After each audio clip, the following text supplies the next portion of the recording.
Hello, آپ کا بہت بہت شکریہ کہ بہت ہی معلوماتی، کیونکہ یہ نوری دستاویز کے سلسلے میں جو بات خصوصی طور پر بتائی خورشید عباس صاحب نے، کہ خود ہی وابستہ رہے اور ابھی بھی انہوں نے بتایا کہ ہم جس ویب سائٹ کا ذکر کر رہے ہیں وہ میری ہی ویب سائٹ ہے، یعنی اگر آپ میں کہیں کوئی دستگیری رہ گئی ہو تو ان کے ویب سائٹ پر جا کر آپ باقی جو ہے انفارمیشن لے سکتے ہیں۔ میری گزارش ہے، جیسا کہ آپ تمام لوگ بخوبی واقف ہیں کہ کئی پرچے ہیں ہمارے اور جو بہت ہی ظاہر ہے کہ اہم ہیں، اور خاص کے آج جو موضوع ہے اس اعتبار سے، لیکن چونکہ یہ زمانہ بہت تیزی کا زمانہ ہے، ویب سائٹ کا زمانہ ہے، پاور پریزنٹیشن کا زمانہ ہے، اور سب کے سب لوگ کہیں نہ کہیں کسی نہ کسی سطح میں جڑے ہوئے ہیں، تو ہم چاہیں گے کہ اس کی تلخیص آپ پیش کریں، اور تاکہ یہ سارے لوگ، پاور پوائنٹ پریزنٹیشن کا مطلب ہے کہ آپ پوائنٹس بتا دیں تو سبھی لوگوں کو سمجھ جائیں گے، اور 8-10 منٹ اگر آپ اس کے لے لیں تو ہم تمام لوگوں سے استفادہ کر سکتے ہیں، کیونکہ اور بھی لوگ صرف یہی نہیں بلکہ جو باہر ہمارے سائٹ پر ہیں وہ بھی ظاہر منتظر ہوں گے، انہیں بھی ہمیں سننا اور دیکھنا ہے۔ تو میں اب میری گزارش ہے، چونکہ ہم سے کہا گیا تھا خصوصی طور پر احمد جاوید صاحب نے کہ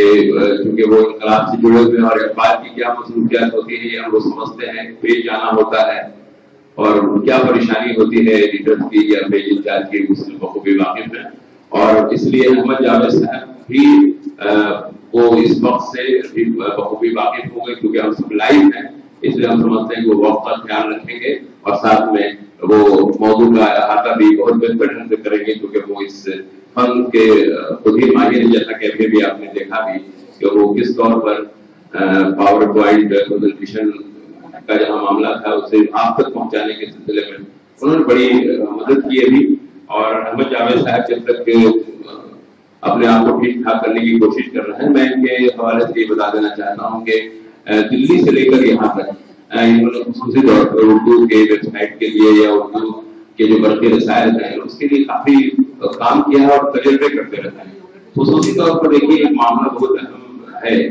اور وہ معاملہ یہ ہے کہ ہم بھلے اردو کے رسالے کی بات کریں، اردو ادب کی بات کریں، لیکن جب تک ہم اردو سیکھیں گے نہیں تب تک ہم کیسے اردو کا فروغ کر سکتے ہیں۔ جاوید صاحب کی اس سلسلے میں بہت اہم بھومکا رہی ہے، بہت اہم رول رہا ہے۔ میں ان سے گزارش کر رہا ہوں کہ وہ اپنا پریزنٹیشن کریں۔ جناب احمد جاوید۔ انٹرنیٹ کے آنے سے یہ الگاؤ ظاہر کہ زیادہ ہے تو ہم زیادہ محسوس کرتے ہیں، لیکن میں نے یہ بات کہی اصولی طور پر کہ یہ دراصل کوئی تہذیبوں پر تصادم کی جنگ نہیں ہے۔ دراصل ہم جس ٹرین میں سوار ہیں یہ قسم کا وہم ہے، ہم جس ٹرین میں سوار ہیں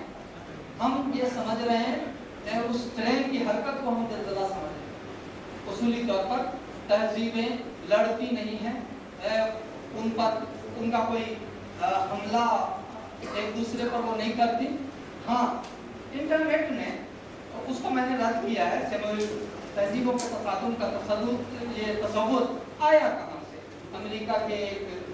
سیاسیات کے پروفیسر ہنٹنگٹن نے یہ بات چھوڑی اور پھر امریکہ نے اسے بڑے پیمانے پر پروپیگیٹ کیا، اور اس کی وجہ سے یہ خوف اور پھر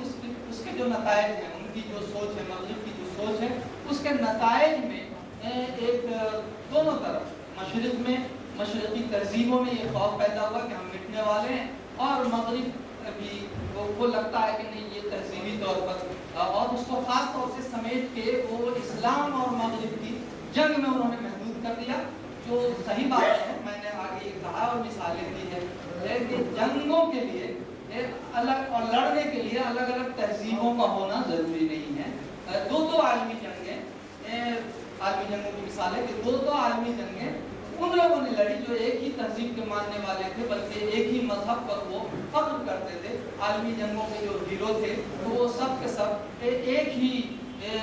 مذہب کے، ایک ہی تہذیب کے لوگ تھے، چاہے چرچل ہوں چاہے اور جو دوسرے ہیرو ہوں، اس کو میں نے رد کیا۔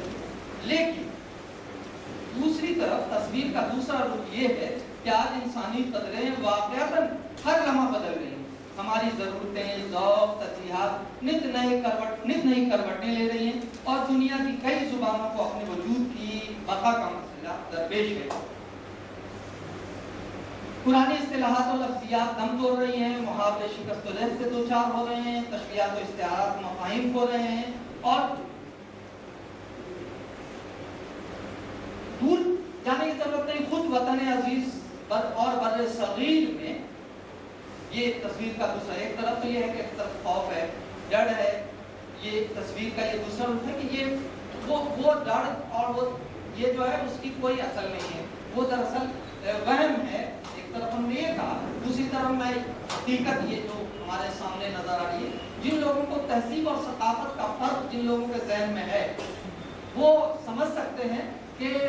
دراصل یہ تہذیبوں کی جنگ نہیں ہے، یہ ثقافتوں کا تبادلہ ہے جس کی رفتار انٹرنیٹ نے تیز کر دی. اور اس تحرک کو، اس تفاعل کو اور اس تیزی کو ہم اگر جلزلہ سمجھ لیں تو ایسا ہی ہے کہ جیسے ہم ٹرین میں بیٹھ کے سفر کر رہے ہیں یا آگے بڑھ رہے ہیں اور ہم اسے یہ سوچیں کہ یہ اب اگلے لمحے پلٹنے والی ہے یا ہم تباہ ہونے والے ہیں، کوئی جلزلہ آ رہا ہے. ایسا نہیں. میں یہ اس کی مثال ہے، دور کہاں جائیں خود بر صغیر اور وطن عزیز میں دیکھیں ایک کونے کی ثقافت،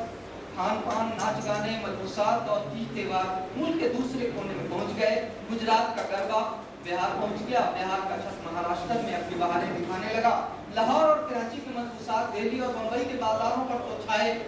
تو کیا چھائے.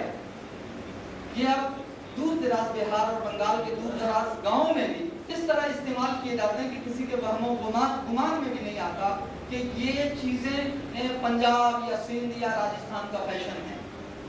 مواصلاتی ذرائع کی ترقی نے ان کو ایک نئی قسم کی ثقافتی دھاگے میں پرویا ہے. زبان و ادب جو کسی بھی ملک و قوم کی تہذیب و ثقافت کا ایک اہم عنصر اور طاقتور حصہ ہے، کب اس صورتحال سے اچھوتا رہ سکتا؟ جو صورتحال ہے یہ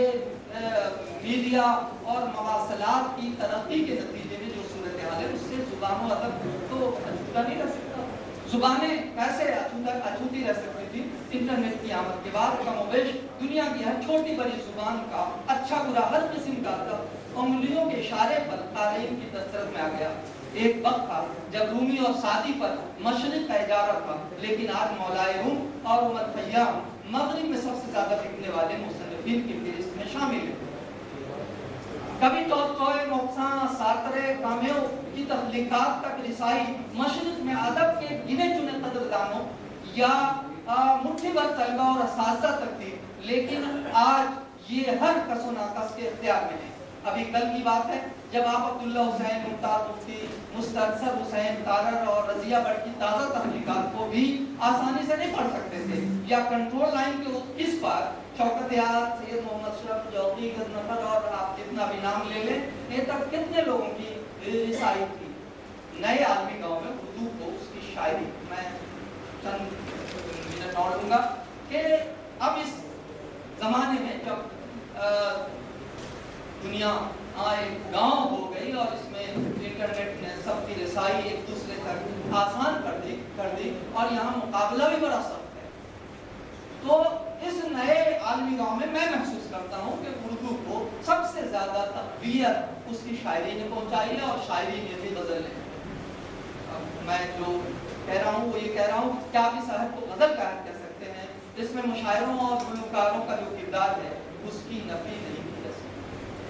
ٹیکنالوجی کی غیر معمولی ترقی کے زیر اثر نغمہ و موسیقی کی دنیا ناقابل تصور انقلابات سے گزر چکی ہے، لیکن غزل کی کشش اور اس کی مقبولیت میں کمی نہیں آئی. اگر کوئی فرق آیا ہے تو صرف یہ کہ ایک زمانہ تھا جب قوالوں اور گلوکاروں یا خود شاعروں کو سننے کے لیے محفلیں سجتی تھیں، لوگ خاص مواقع کا انتظار کرتے تھے، سفر کی زحمتیں برداشت کرتے تھے، جبکہ اب کی بورڈ اور ماؤس کی صرف ایک کلک پر محفلیں سج جاتی ہے. یہ فرق آیا ہے.